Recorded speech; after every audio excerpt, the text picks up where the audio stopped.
Añoranzas de electricistas, de Víctor Manuel Sánchez. La historia de los electricistas nos permite encontrar una trayectoria política de su presente.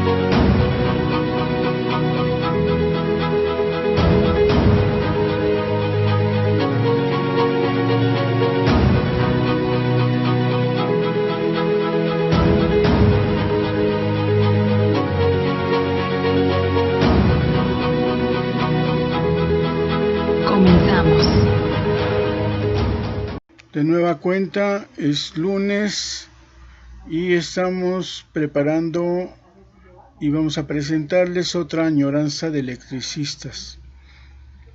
Es julio y siempre, obvio, como cada año, en cada época determinada, pues hay cosas que siempre tenemos que resaltar, que recordar. Julio-agosto son meses muy importantes para el sindicato. Lo que más se recuerda, por ejemplo, es la primera huelga general de 1916. Fue en julio y agosto. Es un aniversario más de esa huelga. Obvio, también uno piensa en julio y agosto de 1936. Es la huelga de julio de 10 días que paralizó.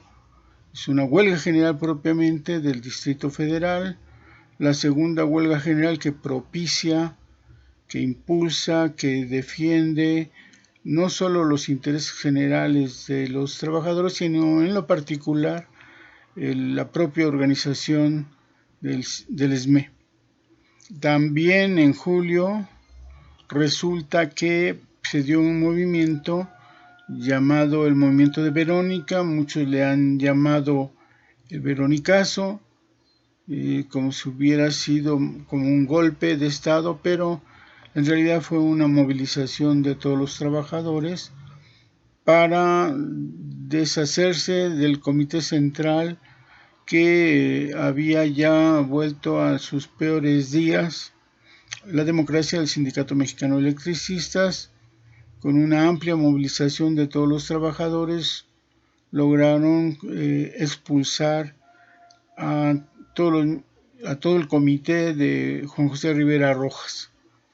Entonces otra vez es julio y bueno, también he de decirles que curiosamente durante mucho tiempo, mientras todavía no había elecciones de mitad de comité, ni estaba estipulado que se hicieran 2 asambleas,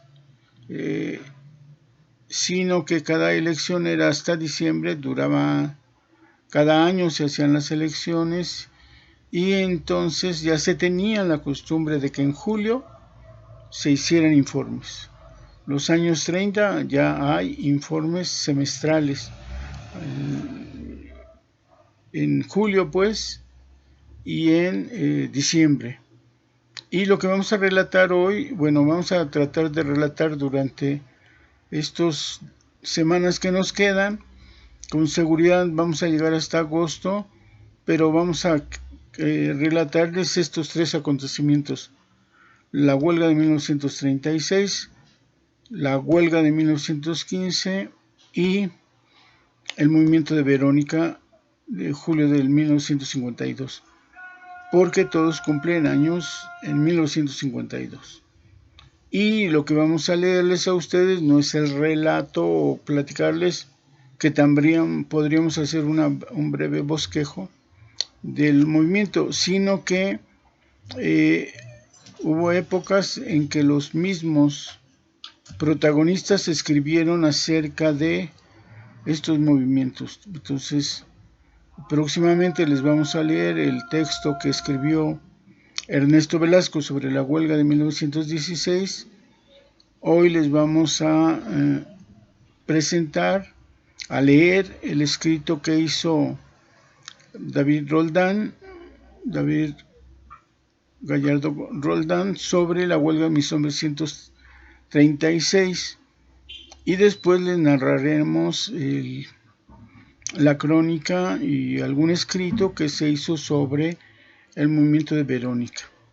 Y Esto, además de que es el aniversario, queremos recordarles que en 1972, cuando se estaban cumpliendo los 60 años de estos acontecimientos, la revista Lux, en estas fechas de julio y agosto, empezó a publicar una serie de suplementos donde precisamente se recuperan lo que vamos a leer. Entonces, en varios suplementos, en la revista Lux del año 65, en los números 213, 214 de agosto-septiembre de 1972, cuando el director, o sea, el secretario de Educación y Propaganda era Julio Pineda Hurtado, donde el jefe de redacción era José Luis Ursúa Vázquez, y le apoyaban en la redacción Enoche Espinosa Garzón, de Agencias Foráneas, Francisco Pérez Ballesteros, de Oficinistas Varios, Álvaro Sánchez de Lin, igual de Oficinistas Varios, Abelardo Martínez Madrid, de Agencias Foráneas, Luis Novoa Jiménez, de Oficialía Mayor Oficinas, y David G. Roldán escribe este texto que les vamos a presentar: cómo se organizó la huelga de 1936. Esto, a petición de los compañeros del Lux, presentaron estos escritos. También he de decirles que hay un número que ojalá todos pudieran donar, los que lo tengan, para la biblioteca, para el mismo ESME, que donen una revista, la de septiembre de 1936, donde a unos meses tan solo de haber sido la huelga, se hizo una recopilación de todos los acontecimientos de la huelga de 1936 y se publica en septiembre un número especial de revista Lux recordando lo que apenas había acontecido, la huelga de 1936.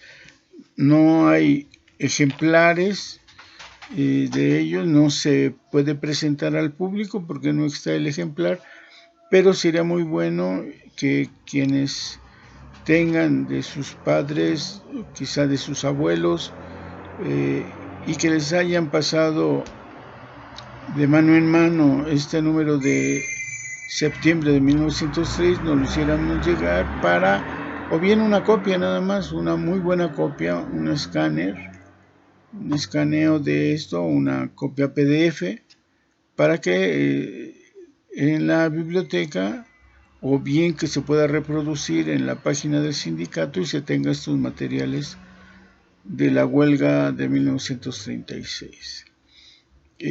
Bien, esto es por ser julio, y le vamos a dedicar las siguientes añoranzas hasta terminar de relatar estos escritos que aparecieron, por cierto, en la revista Lux. ¿No? Muy importante que se tenga en cuenta que es muy importante dejar la historia escrita en la revista Lux de todos y cada uno de los acontecimientos que se van presentando, ¿no? Y para eso nos sirve justamente que esta revista Lux tenga ya casi 100 años y que entonces nos permite que podamos recuperar de sus páginas estos acontecimientos. Le faltan en todos los casos un poco de contexto de por qué se da este movimiento de huelga, qué es lo que se está solicitando, pero si quisiéramos, quizá al término del movimiento de Bónica podríamos relatar el escrito que con este motivo también hizo Francisco Breña Alvírez. En fin, si lo hiciéramos, nos vamos a pasar el resto del año narrando estos acontecimientos, que por otro lado no estaría tan mal. En fin, esta huelga de 1936, recuerden que se hace en un clima político de mucha movilidad. Recién había sucedido un conflicto muy fuerte entre el expresidente Plutarco Elías Calles y el propio presidente, primero electo y después ya ejerciendo, el general Lázaro Cárdenas del Río. Para todos en la historia ha sido uno de los dos mejores presidentes que ha habido en el país. El otro, sin duda, es Benito Juárez, en dos épocas completamente diferentes. Y este enfrentamiento de Cárdenas contra Plutarco se debió a que el expresidente manifestó críticas muy serias contra las huelgas y contra el movimiento obrero que se estaba dando. Seguramente porque él acostumbró a que en su mandato la CROM, que en su momento estuvo dirigida por Morones, se plegaba a los intereses y objetivos del propio presidente y tuvo en ese sentido un movimiento obrero dócil, tranquilo, sin conflictos fuertes propiamente, y que cuando los hubo, desde la CROM o la propia Secretaría del Trabajo, no había todavía Secretaría del Trabajo, pero bueno, desde el gobierno se limitaron y obviamente podríamos decir que para detenerlos, al no llegar de manera tranquila por el diálogo, eran reprimidos. En este contexto, lo que estaban solicitando los trabajadores debido a la crisis era aumentos de salario y reorganización de sus sindicatos. También el ESME en 1935, para enfrentar a Plutarco, creó un frente de sindicatos, el Comité Nacional de Defensa Proletaria, para enfrentarse a todas las fuerzas de oposición de Cárdenas, y este frente, el Comité Nacional de Defensa Proletario, logró poner al frente al movimiento obrero y detener los ataques de las fuerzas de calles. A consecuencia de eso, al año siguiente, porque esto sucede en 1935, se crea, ya encarrerados los sindicatos, se crea la Confederación de Trabajadores de México en 1936, todavía como un frente fuerte, sólido, democrático y diríamos, ¿por qué no?, anticapitalista. En este ambiente de creación de la CTM por parte de todos estos sindicatos industriales y otros sindicatos que estaban presentes, se funda la CTM, se consolidan los sindicatos nacionales de industria y se está creando un movimiento favorable para mejorar en todos los sentidos las condiciones de trabajo, las condiciones de vida de los trabajadores. Es cuando el ESME plantea la revisión de su contrato colectivo. Ya había tenido el de 32 y el de 34 y venía entonces por su tercera revisión como tal del contrato colectivo, pues antes de que esto sucedería, no habiendo ley del trabajo que dijera que los convenios generales, que los memoriales anteriores a partir de la ley se convertían en contratos colectivos. Viene entonces la revisión del contrato colectivo. Les digo que con otro texto veremos lo que demandan y la importancia, y hoy solo el propio Roldán lo va a explicar, y hoy solo trataremos cómo se organiza esta huelga, es decir, internamente por medio del ESME, la huelga de 1936.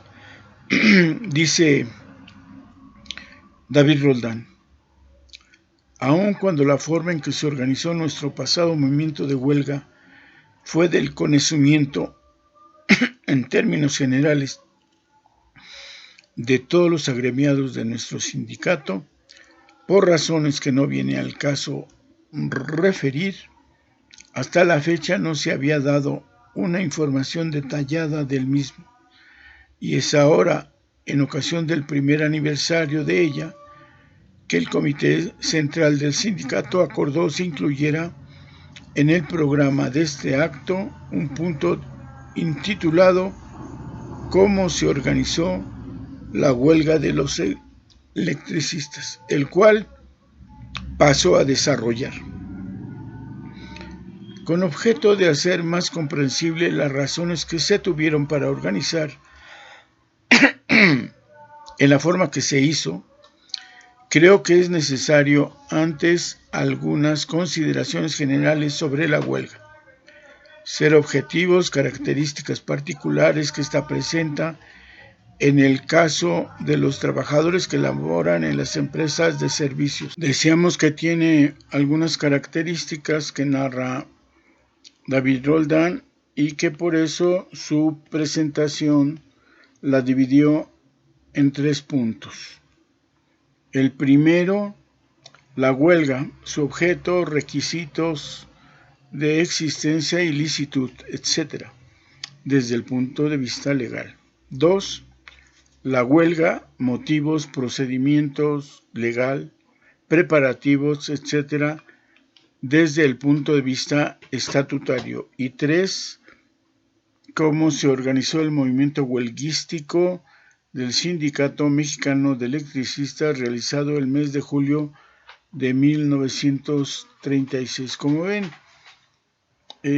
antes de entrar de lleno a cómo fue esto, parte de la organización, por supuesto, significa cubrir los requisitos que formalmente y por la Ley Federal de Trabajo, que era reciente, apenas de 1931, tenían que cubrirse de tal manera que no declararan inexistente el movimiento y nulificaran tanto el contrato, porque lo habían hecho con su procedencia ilegal e ilícita, no defendible, como porque limitaba sus propias acciones para su revisión.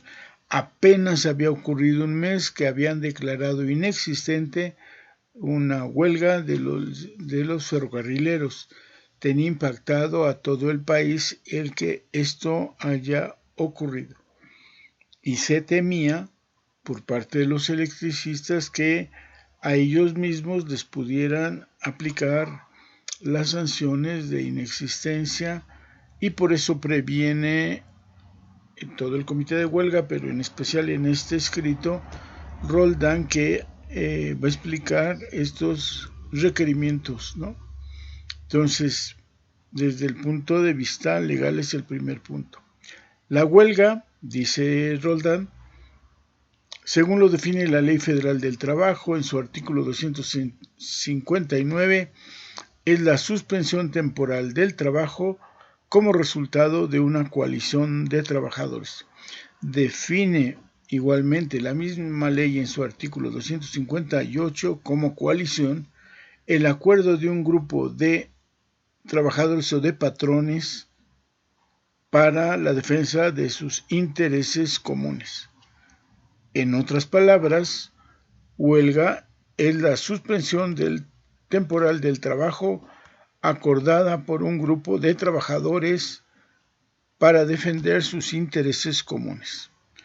Los motivos de la huelga, aun cuando en la definición anterior claramente dice para defender sus intereses comunes, la ley establece concretamente en su artículo 260, siendo los principales aplicables a nuestro caso los siguientes. 1. Conseguir el equilibrio entre los diversos factores de la producción, armonizando los derechos del trabajo con los del capital.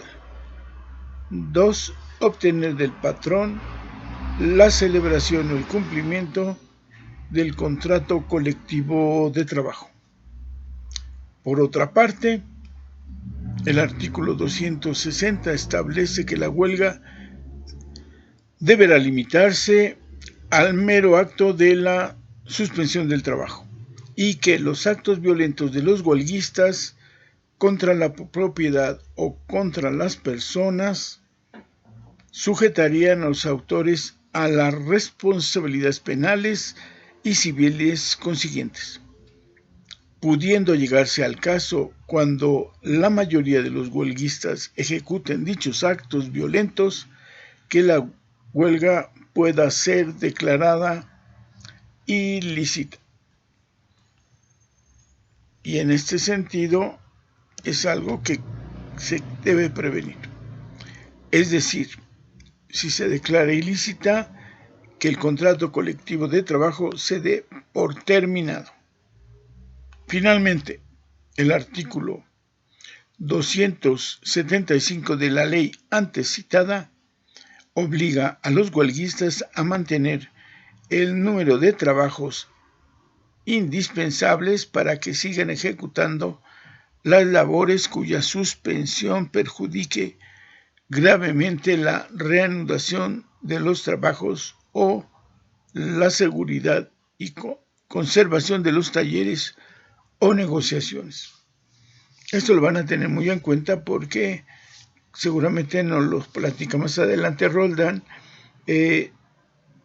Cuando se afecta, como dice aquí, los propios talleres de la empresa o se perjudican la seguridad de otras personas, tiene que haber trabajadores ejecutando a pesar de todo sus labores. No puede permitirse, según la ley, efectos secundarios, ¿no? Problemas que agraven situaciones o cosas cuando se ejecuta la huelga, la suspensión de los trabajos. Punto número 2. La huelga, motivos, procedimiento legal, preparativos, etcétera, desde el punto de vista estatutario. El artículo 127 de nuestros estatutos vigentes comienza diciendo: siempre que lo juzgue necesario, pero sin olvidar la gravedad particular del caso, el sindicato recurrirá a la huelga para la defensa de sus intereses,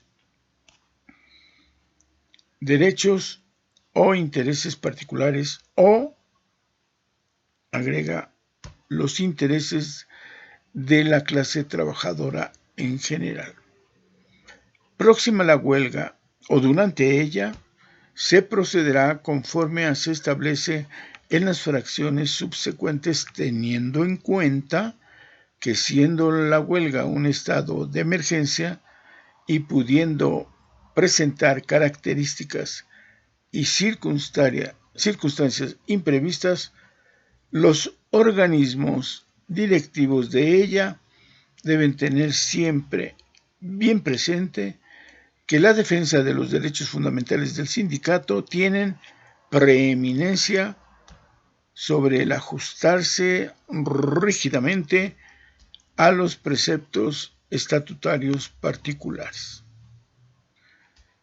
En la fracción 1 de este mismo artículo se habla de los motivos de huelga, diciendo que estos serán los establecidos en el título 5 de la Ley Federal del Trabajo o en los pactos de solidaridad con otros organismos. Como ven, en esta parte y cuando dice que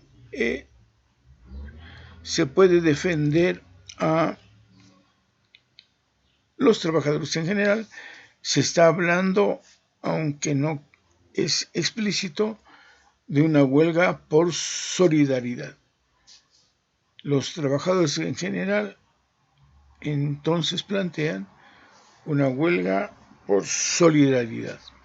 Continúa David Roldán.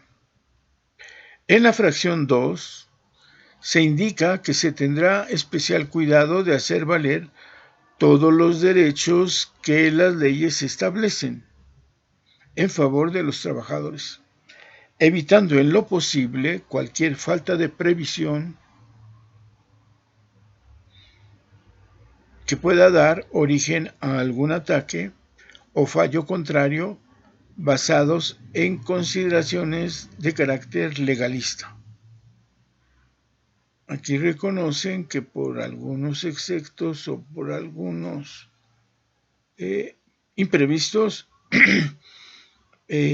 puede la Junta de Conciliación y Arbitraje asumir un carácter rigorista, dice aquí legalista. Entonces hay que tener cuidado incluso en esas condiciones, en cosas que no vayan a ser